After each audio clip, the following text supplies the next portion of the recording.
คำถามเบสิกเลยนะครับผมเข้ามาวงการได้ยังไงนะครับหมอก็บอกแล้วด้วยว่าโอกาสแบบว่าน้อยมากนะครับผมที่จะเห็นคนที่ไต้ติ่งอยู่สูงกว่าคนปกตินะครับผมจุดเริ่มต้นของการเป็นทีมเมทนะครับผมเมนจองอูแล้วก็เมนมู่หวานนี่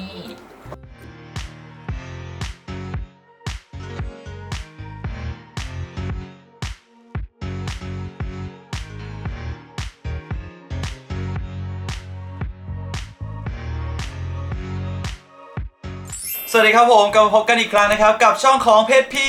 เย้สวัสดีปีใหม่แล้วก็ Merry Christmas ปี 2021 ด้วยนะครับผมและแน่นอนนะครับผมสำหรับคลิปนี้ก็จะกลับมา Q&A ส่งท้ายปี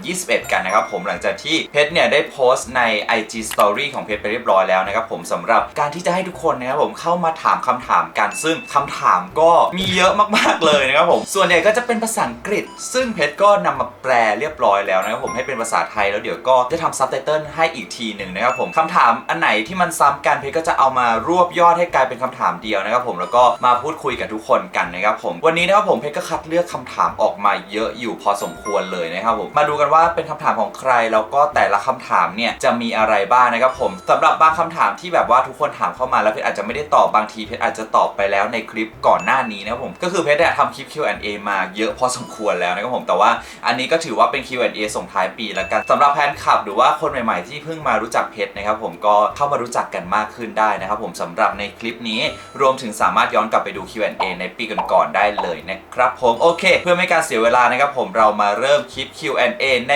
ปีนี้กันเลยดีกว่านะครับผมคำถามเบสิกเลยนะครับผมเข้ามาวงการได้ยังไงนะครับเพชรเข้าวงการมาตั้งแต่แบบตอนอายุประมาณ18ตอนเข้าปี1อะไรอย่างเงี้ยเป็นรายการคัดหาพิธีกรอะไรอย่างเงี้ยก็คือเข้ารอบไปจนรอบสุดท้ายเราก็ได้ทำงานตรงนั้นแบบว่าเข้ามาแตะวงการบ้างเล็กน้อยนะครับเพชรก็เป็นคนที่แบบแคสติ้งไม่ได้ตลอดเพชรเป็นคนแคสติ้งแบบไม่ค่อยผ่านเลยไม่ว่าจะเป็นโฆษณาหรือว่าซีรีส์อะไรเงี้ยอาจจะเป็นเพราะว่าเพชรอาจจะยังไม่ได้ตรงไทป์กับสิ่งที่คนไทยในสมัยนั้นแบบว่าเขาต้องการอะไรเงี้ยเราก็แบบล้มลุกคลุกคลานมาเรื่อยๆอะไรเงี้ยได้แล้วก็โปรเจกต์ไม่สำเร็จบ้างอะไรเงี้ยจนสุดท้ายก็แคสติ้งในซีรีส์ออกซิเจนอะไรเงี้ยอย่างที่ทุกคนได้เห็นก็คืออันนั้นแหละครับผมก็คือเป็นสิ่งที่บุกเบิกเข้ามาในวงการบันเทิงที่แบบว่าทุกคนเริ่มได้รู้จักเพชรชนะภูมิก็คือจากบทบาทกรีใน Oxygen The Series นั่นเองครับคลิปพูดใต้เนี่ยเพชรอาจจะไม่ได้ทำนะครับผมเพราะว่าเพชรพูดใต้ไม่เป็นนะครับผมแต่ว่าจริงๆเพชรมีแพลนอย่างหนึ่งที่เพชรอยากทำมานานแล้วนะครับผมนั่นก็คือจะเป็นคลิปที่เพชรอาจจะไปเที่ยวกับรุ่นพี่คนหนึ่งซึ่งเขาเป็นคนอินโดเงี้ยแล้วเพชรก็ตั้งใจที่จะทำคลิปเป็นแบบว่าพูดภาษาอังกฤษทั้งวันเลยอะไรเงี้ยเพราะว่าเพชรก็ไม่ได้เป็นคนที่เก่งภาษาอังกฤษอะไรเงี้ยซึ่งก็อยากให้เป็นคลิปประมาณแบบว่าสำหรับคนที่ไม่ได้มั่นใจในการพูดภาษาอังกฤษหรือว่าไม่สามารถที่จะสื่อสารภาษาอังกฤษในระดับที่ดีอะไรเงี้ยจะสามารถอยู่กับคนต่างชาติแล้วก็คุยกับคนต่างชาติทั้งวันได้ไหมอะไรเงี้ยก็ต้องรอสถานการณ์โควิดแบบดีขึ้นจนแบบพี่เขาบินมาอะไรเงี้ยมีใครเป็นเหมือนเพชรบ้างไหมครับแบบว่าอ่านภาษาอังกฤษได้แปลพอได้ถ้าเกิดศัพท์ไม่ได้ยากแต่ว่าไม่สามารถพูดสื่อสารได้เพชรว่าการฝึกแบบว่าไปเจอคนต่างชาติหรือว่าใช้ในชีวิตประจำวันไปเลยอะไรเงี้ยอาจจะสามารถทำให้เราพูดได้มากขึ้นอะไรเงี้ยซึ่งก็จะเป็นคลิปที่อยากจะนำเสนอให้ทุกคนได้ดูนั่นเองนะครับเรามาพูดกันเลยดีกว่านะครับผมสำหรับโปรเจกต์ในปีหน้าหลายๆคนเริ่มถามเกี่ยวกับว่าเพชรจะมีซีรีส์ให้ดูอีกไหมจะเป็นซีรีส์วายหรือเปล่าตอนนี้ก็กำลังถ่ายซีรีส์อยู่นะครับผมก็เป็นซีรีส์เรื่องใหม่ก็จะรอนช์ในปีหน้าแล้วนะครับผมก็เดี๋ยวก็จะใกล้จะมีแบบว่าแถลงข่าวบวงสรวงอะไรก็น่าจะมีอะไรให้ติดตามกันในปีหน้ารวมถึงผลงานต่างๆไม่ว่าจะเป็น MV ที่เคยถ่ายไปแล้วอะไรเงี้ยก็จะรันช์ในปีหน้าทั้งหมดเลยนะครับผมยังไงก็ฝากติดตามรอดูด้วยแล้วกันนะครับผมเพราะว่าก็พลิกบทบาทไปเยอะพอสมควรเลยนะครับผมก็ได้เล่นกับแบบรุ่นใหญ่จริงๆอะไรเงี้ยคนมีชื่อเสียงคนมีความสามารถก็ยังไงก็ฝากติดตามด้วยนะครับผมสำหรับในโปรเจกต์ในปีหน้านะครับปี 2021 นะครับผมก็สิ่งที่น่าจะสมหวังที่สุดก็คือแคสซีรีส์ผ่านนะครับผมก็คือซีรีส์ที่ถ่ายอยู่ตอนนี้นี่แหละเป็นอะไรที่ภูมิใจในตัวเองอย่างหนึ่งที่เราแคสผลงานนี้ติดแล้วก็จะได้มีผลงานให้กับแฟนๆทุกคนได้ดูนะครับเหตุการณ์น่าจะยากพูดเป็นอย่างนี้แล้วกันในปี 2021 เนี่ยเป็นปีที่เพชรได้รู้จักคนหลายๆคนที่เข้ามาในชีวิตในปีนี้เยอะมากๆแล้วเพชรก็รู้สึกว่ามีแต่คนที่ดีๆทั้งนั้นเลยอะไรเงี้ยไม่ว่าจะเป็นพี่น้องเพื่อนเพชรรู้สึกว่าในปีนี้เพชรเจอแต่คนดีๆที่คอยสนับสนุนแล้วก็คอยซัพพอร์ตในเกี่ยวกับเรื่องงานต่างๆเยอะมากๆเลยนะครับผมมันเป็นปีที่ได้เจอคนใหม่ๆคอนเนคชั่นใหม่ๆซึ่งแต่ละคนก็คือเป็นคอนเนคชั่นที่ดีแล้วก็เป็นคนที่แบบเราให้ใจกันได้อะไรเงี้ยทำงานกันได้สะดวกคนที่กำลังร่วมงานอยู่ในทั้งหมดอะไรเงี้ยเพชรรู้สึกว่าเป็นปีที่น่าประทับใจที่แบบเพชรได้เจอกับเพื่อนร่วมงานที่ดีแล้วก็คอนเนคชั่นที่ดีมากๆเลยในปีนี้นะครับ เวลาเพชรลงรูปถอดเสื้อเนาะทุกคนก็จะเห็นว่ามีรอยแผลเป็นอยู่ตรงนี้นั่นก็คือเป็นรอยผ่าตัดไส้ติ่งนะครับผมแต่ว่ามันอยู่สูงกว่าปกติซึ่งหมอก็บอกเราด้วยว่าโอกาสแบบว่าน้อยมากนะครับผมที่จะเห็นคนที่ไส้ติ่งอยู่สูงกว่าคนปกตินะครับผมซึ่งเพชรก็เป็นคนนั้นไปนะครับผมถามว่าโชคดีไหมก็ไม่ได้โชคดีนะครับผมเพราะว่ากว่าหมอจะหาเจอไส้ติ่งก็แตกไปนิดนึงอะไรเงี้ยมันเลยทำให้ต้องผ่ายาวนะครับผมแล้วก็จะต้องเย็บเป็นแบบเปิดแผลไว้อะเพื่อที่ให้ระบายหนองออกมาอะไรเงี้ยมันก็เลยเป็นแผลใหญ่หน่อยความโชคร้ายก็ยังมีความโชคดีเพราะว่ามันเป็นเหมือนเป็นวีไลน์พอดีนะครับผมเวลาถอดเสื้อก็เลยบอกเหมือนมีวีไลน์นะครับผมเยอะมากๆตอนนี้เพชรตั้งเป้าที่จะอยากได้เล่นซีรีส์เยอะๆอยากได้เล่นละครเยอะๆอะไรเงี้ยอยากได้โชว์ทักษะในด้านการแสดงเยอะๆรวมถึงก็อยากจะไปอีเวนต์เจอทุกๆคนด้วยนะครับผมหวังว่าเราจะได้มีโอกาสในการที่จะแบบไปเจอกันนู่นนี่นั่นถ้าเกิดแฟนมิตรสามารถจัดได้ก็นั่นแหละครับผมเราก็จะได้เจอกันอีกนะครับเลือกยากมากครับแต่ถ้าเกิดจะให้เลือกเวลาที่เราจะอยู่บ้านเราน่าจะเลือกหมามากกว่าเพราะว่ามันดูคุยรู้เรื่องนะครับผมเพราะว่าแมวมันแบบอยากจะอ้อนมันก็อ้อนมันอยากจะไม่อ้อนมันก็ไม่อ้อนนะครับผมคิดว่าหมาน่าจะคุยกับเรารู้เรื่องมากกว่านะครับอยากขอให้ผมมีงานเยอะๆมีเงินเยอะๆนะครับผมตอนนี้คือเงินและงานสำคัญที่สุดนะครับผมก็หวังว่าจะได้มีงานเยอะๆอะไรเงี้ยเราอยากผ่อนคอนโดนี้ให้จบอะไรเงี้ยแล้วก็อยากมีบ้านเป็นของตัวเองแล้วนะครับผมก็ถ้าเกิดเรามีรถก็จะทำงานง่ายขึ้นอะไรเงี้ยก็เงินกับงานเนี่ยคาดหวังมากที่สุดแล้วนะครับผมในตอนนี้นะฮะตอนแรกใช่ไหมครับที่เลือกที่จะเป็นออนไลน์แฟนมีตอย่างเดียวอะไรเงี้ยแต่ว่าตอนนี้รู้สึกว่าสถานการณ์ด้วยความที่มันกำลังจะดีขึ้นทีละนิดรู้สึกว่าอยากจัดออฟไลน์ด้วยเพราะว่าเราจะได้อินเทอร์แอคกับแฟนคลับใกล้ชิดจริงๆอะไรเงี้ยแล้วก็มูดอะไรต่างๆมันจะได้สนุกด้วยก็ซีรีส์เรื่องนี้ก็กำลังถ่ายอยู่นะครับผมก็จะออนแอร์ในปีหน้าอันนี้ก็จะเป็นโปรเจกต์ที่ถือว่าท้าทายในชีวิตตัวเองมากๆเพราะว่าต้องไปฝึกเล่นฟุตบอลอะไรเงี้ยรวมถึงได้เจอน้องๆเพิร์ทเจ๋งออตโต้ลอตเต้ไอมายอะไรอย่างเงี้ยรู้สึกว่าเป็นซีรีส์ที่ได้กลับมาโชว์ความสามารถทักษะที่มันไกลตัวอีกแล้วแต่ว่าก็เป็นซีรีส์ที่แบบได้พบเจอเพื่อนๆน้องๆที่แบบมีความสามารถแล้วก็ทุกคนน่ารักมากๆได้เจอน้องใหม่ๆแล้วก็ได้น้องรักมาด้วยเป็นโปรเจกต์ที่ก็ทำให้เราแฮปปี้เราได้เจอคนดีๆอีกครั้งหนึ่งนะครับผมแล้วก็เราจะได้ร่วมงานกันไปยาวๆเลยนะครับผมในปีหน้านะครับผมยังไงก็ฝากติดตามด้วยแล้วกันนะครับเปลี่ยนให้ผมรวยขึ้นได้ไหมฮะทุกคนอาจจะคิดว่าการเป็นดาราแล้วจะรวยไม่นะครับผมดาราไม่ได้รวยทุกคนนะครับผมเพราะว่าตอนนี้ด้วยความที่เพชรก็ใช้ชีวิตคนเดียวด้วยอะไรเงี้ยแล้วก็มีภาระในการผ่อนคอนโดด้วยความที่สถานการณ์ของโควิดนะครับผมมันทำให้งานในวงการบันเทิงมันลดหายไปประมาณครึ่งปีเพชรก็เลยต้องใช้เงินแบบว่าเดือนชนเดือนเพราะว่าเพชรต้องผ่อนคอนโดไปด้วยก็เลยรู้สึกว่าถ้าเกิดเราเป็นคนรวยเราอาจจะได้มีโปรเจกต์อะไรที่เราสามารถคิดค้นได้เองก็เลี่ยงไม่ได้นะครับผมที่จะบอกว่าทุกอย่างที่จะเกิดขึ้นอะไรเงี้ยปัจจัยเรื่องเงินก็เป็นสิ่งสำคัญอะไรเงี้ยคุณสนใจที่จะเรียนภาษาเกาหลีไหมเอาจริงก็อยากสนใจนะครับผมเพื่อที่เวลาเรามี call sign สักวันหนึ่งกับน้องจองอูหรือว่าดงยอนนะครับผมเราจะได้คุยกับเขารู้เรื่องในภาษาเกาหลีนะครับผมจริงๆเพชรอยากเรียนหลายภาษาเลยครับไม่ว่าจะเป็นอังกฤษจีนญี่ปุ่นนะครับผมเกาหลีหรือว่าภาษาต่างๆที่แบบทุกคนชอบทักมาอะไรอย่างนี้เราก็อยากเรียนทุกภาษานะครับผมแต่ว่าหัวสมองเพชรมีแค่นี้นะเป็นกลุ่มคนที่อยู่กับเราซัพพอร์ตเราและรักเราโดยที่ไม่มีข้อแม้อะไรเลยอะไรเงี้ยไม่ว่าเราจะทำอะไรที่ไหนอย่างไรเขาพร้อมที่จะมอบความรักและความอบอุ่นให้กับเราอะไรเงี้ยเป็นกลุ่มคนที่ให้ positive energy กับเราอย่างมากๆเลยเวลาเราเหนื่อยเวลาเราท้ออะไรเงี้ยเราเข้าไปดู Twitter หรือว่าเราไปดู IG Story ที่เขาแท็กมาอะไรเงี้ยรู้สึกว่ามันคือความรู้สึกดีๆที่สร้างพลังให้เราจริงๆนะในวันที่เราเหนื่อยในวันที่เราท้ออะไรเงี้ยการที่เราได้ไปดูแบบเนี้ยมันช่วยจริงๆอ่ะมันช่วยแบบช่วยมากๆเลยอะไรเงี้ยไม่ต้องหมายถึงแค่กับเพจหรอกจากเพื่อนๆในวงการทุกคนก็จะพูดเหมือนกันว่าเวลาที่เราได้เข้าไปใน Twitter ในแฮชแท็กของตัวเองหรือว่าเวลาเราเห็นคนแท็กมาใน IG อะไรเงี้ยทุกคนรู้สึกว่าทุกคนได้รับพลังงานจากแฟนคลับมีกำลังใจในการทำงานจากทุกคนจริงๆก็ขอบคุณทุกคนที่เป็น positive energy ให้กับพวกเรารวมถึงตัวเพจเองด้วยนะครับด้วยความที่เราก็ติดตามผลงานของน้องเขามาตั้งแต่แรกๆเลยเงี้ยเราก็เห็นน้องมาเรื่อยๆเราก็ไม่ได้คาดคิดเนาะว่าเราจะได้มาทำผลงานด้วยกันอะไรเงี้ยเราก็รู้สึกว่าน้องเขาเป็นคนน่ารักเป็นคน nice มากๆแบบมากๆเลยจริงๆอะไรเงี้ยเราก็เหมือนได้น้องชายตัวเล็กๆมารู้สึกสบายใจมากๆที่โปรเจกต์นี้มีเพิร์ทอยู่ด้วยนะครับผม Do you like Japan? Yes, of course. I really like Japan. Really much I like weather. I like food. I like everything in Japan นะครับผมอยากไปอีกมากๆก็ถ้าเกิดสถานการณ์ดีขึ้นบวกกับถ้าเกิดเพชรมีกระตังมากขึ้นเพชรก็อยากจะไปนะครับผมตอนนี้เพชรก็นัดเพื่อนไว้เยอะมากนะครับคิดว่าถ้าเกิดสถานการณ์ดีขึ้นถ่ายโปรเจกต์นี้จบก็อาจจะไปเที่ยวนะครับผมไม่ก็ญี่ปุ่นก็เกาหลีนี่แหละครับผมไปแน่นอนนะครับผมกับเพื่อนๆนะครับคือคำถามนี้น้องเขาถามมาแบบว่าเยอะอยู่เหมือนแบบอยากให้ตอบจริงๆอะไรเงี้ยซึ่งอันนี้นะครับผมก็เป็นสิ่งที่เพชรเคยประสบพบเจอมาเมื่อหลายๆปีก่อนวิธีการหลีกเลี่ยง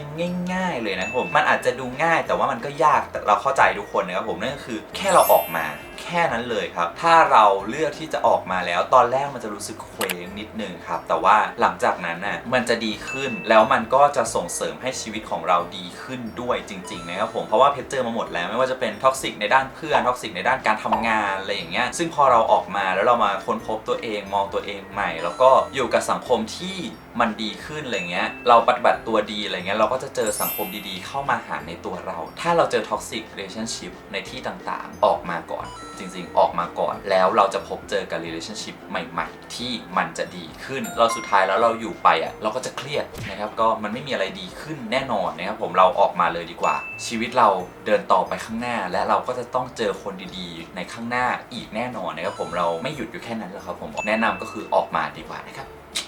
ยังอยู่ในดวงใจนะครับผมซีรีส์ที่ชื่นชอบก็คือ X-Teen Against นะครับผมแล้วก็ยังคงชอบโยยอนอยู่นะครับผมสำหรับนักแสดงชายที่เพชรชอบมากๆนะครับผมจริงๆเพชรชอบหนังหลายแบบมากนะครับผมแต่ว่าถ้าให้ดูบ่อยๆก็ Hunger Games ถ้าเกิดซอฟลงมาหน่อยก็เป็น In Time อะไรเงี้ยซึ่งเพชรเพิ่งได้ดูนะครับผมรวมถึงมีเรื่องหนึ่งครับผมที่พี่เต้โรเจอร์ฟิล์มนะครับผมให้เพชรลองมาดูนั่นก็คือเรื่อง Love Simon นะครับผมซึ่งเพชรก็ไปดูแล้วมันเป็นเนื้อเรื่องที่ดูเรียบง่ายแต่ว่าจริงๆแล้วมันแฝงเกี่ยวกับทัศนคติในหลายๆเรื่องในการดำเนินชีวิตหรือว่าอะไรต่างๆที่สังคมต่างประเทศเขายอมรับแล้วอะไรเงี้ยเพชรรู้สึกว่าเรื่องนี้เขานำเสนอออกมาในรูปแบบที่เราเข้าใจง่ายแล้วก็เป็นสิ่งที่ก็อยากจะแนะนำให้ทุกคนได้ดูเลยนะครับผมสำหรับเรื่อง Love Simon นั่นเองนะครับคุณคิดว่าคุณในอีก20 ปีจะเป็นยังไงผมจะต้องรวยและผมจะต้องมีบ้านผมจะต้องมีรถผมจะต้องมีผลงานและผมจะต้องมีงานที่มั่นคงและใช้ชีวิตอย่างเด็ดเดี่ยวเฮ้ถ้าเครียดมากๆเลยนะเพชรจะร้องไห้เลยครับมันก็เหมือนได้ระบายอารมณ์ออกไปแล้วในขณะนั้นอะไรเงี้ยหรือว่าถ้าน้อยก็จะเลือกกับการนอนถ้าไม่เป็นนักแสดงจะทำอะไรบอกเลยว่าตอนนี้ยังคิดไม่ออกนะครับผมก็ยังอยากเป็นนักแสดงอยู่แล้วก็อยากทำงานเกี่ยวกับด้านวงการบันเทิงไปเรื่อยๆนะครับผมสิ่งที่เรียนรู้เลยนะครับผมสำหรับในปีนี้ก็คือการเลือกสังคมให้กับตัวเองแล้วก็การที่เราเป็นตัวของตัวเองแล้วก็ชัดเจนในตัวเองมากยิ่งขึ้นอะไรเงี้ยก็จะนำพาสิ่งดีๆเข้ามาในชีวิตพบเจอจากคนดีๆอะไรอย่างเงี้ยครับผมนี่คือสิ่งที่เราได้เรียนรู้ในปีนี้นะครับอยากอวยพรให้ทุกคนร่ำรวยมีเงินเยอะๆนะครับผมแล้วก็อยากให้ทุกคนสุขภาพแข็งแรงนะครับน่ารักแบบนี้อยู่กับพวกผมไปนานๆนะฮะกินอะไรน่ารักจังก็ผมไม่รู้จะตอบยังไงเลยครับผมก็กินปกตินะครับผมหรือบางทีก็กินเยอะไปด้วยนะฮะกินปกติเนี่ยแหละจุดเริ่มต้นของการเป็นทีมเมทนะครับผมเมนจองอูแล้วก็เมนมู่หวานนี่จุดเริ่มต้นคือคุณอาซีเมนก่อนเข้านอนเนี่ยเขาได้แนะนำวง Treasure ซึ่งก่อนหน้านั้นไปอีกเนี่ยก็คือทามาเติ้ลหนังหน้าโรงก็คือเปิด Treasure ให้เพชรดูซึ่งตอนนั้นนะเพชรก็ยังไม่ได้เลือกที่จะตามหรือว่าอะไรอย่างเงี้ยแต่ว่าเติ้ลมันก็เปิดให้ดูใช่ไหมหน้าจอใหญ่มันก็ถามว่าชอบคนไหนตอนนั้นเราก็แค่ชี้ไปเนี่ยคนนี้ก็คือจองอูนั่นแหละนะตอนนั้นที่เราชี้ไปอะไรเงี้ยแล้วก็ผ่านไปเวลาไปสักพักหนึ่งอาซีก็ถามอีกก็คือย้ำวงนี้กับเราไปอีกอะไรเงี้ยเราก็เลยแบบว่าลองตั้งใจดูในเพลง My Treasure เลยเราก็ยังจิ้มคนเดิมเว้ยก็คือจองอูอะไรเงี้ยเราก็รู้สึกว่าเหมือนโดนน้องคนเนี้ยตกแล้วเราก็เลยเริ่มไปดูเป็นแฟนแคมอะไรต่างๆเราก็เริ่มแบบก็น่ารักเด้อแล้วเราก็เริ่มรู้ว่าอุ๊ยน้องเขามีความสามารถเยอะมากเลยจนเราไปโพส Twitter แล้วคนก็เลยมาคอมเมนต์เนาะว่าแบบถ้าเกิดอยากติดตามอยากรู้จักน้องอะไรก็ไปติดตามตามคลิปต่างๆหลังจากนั้นเราก็เริ่มติดตามน้องมาเรื่อยๆจนเราแบบรู้สึกแบบคลั่งรักไปเลยอะไรเงี้ยซึ่งเมนลองก็มูหวานเราก็เริ่มตกจากแบบ Treasure Map หรือว่าอะไรอย่างเงี้ยที่แบบเห็นไลฟ์สไตล์ของน้องๆเราก็เลยรักจองอูกับจองหวานมากๆเลยนะครับผมในวงTreasure นะฮะซึ่งจริงๆเพชรรักทั้งวงนั่นแหละครับผมรูปล็อกหน้าจอรูปล็อกหน้าจอตอนนี้เป็นรูปนี้ครับ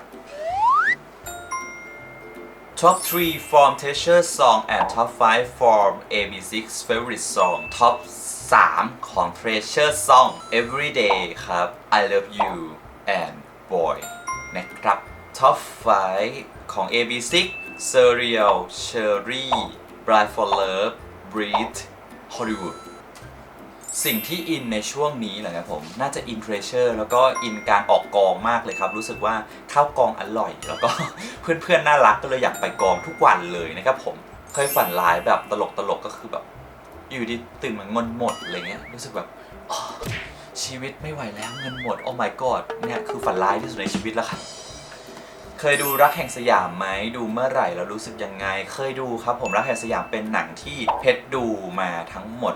8-9 รอบได้แล้วครับผมแล้วก็เริ่มดูครั้งแรกเลยคือตอนเด็กๆอะไรเงี้ยตอนที่แบบออกแผ่นมาอะไรเงี้ยเราก็ซื้อมาดูอะไรเงี้ยรู้สึกว่าเป็นหนังรักที่เป็นหนังรักจริงๆทั้งความรักของครอบครัวคนรักเพื่อนรู้สึกว่าเป็นหนังที่ครบรสแล้วก็สอนอะไรมากมายเลยนะครับผมซึ่งเพชรดู8-9 รอบเพชรก็ร้องไห้ทุกรอบครับผมเพราะว่าเพชรอินกับประเด็นความเหงาในเรื่องเพื่อนเหงาในเรื่องคุณย่าคุณยายอะไรเงี้ยเราก็เลยรู้สึกว่าเราอินกับเรื่องนี้มากๆครับบทเรียนครั้งใหญ่ที่สุดในปีที่แล้ว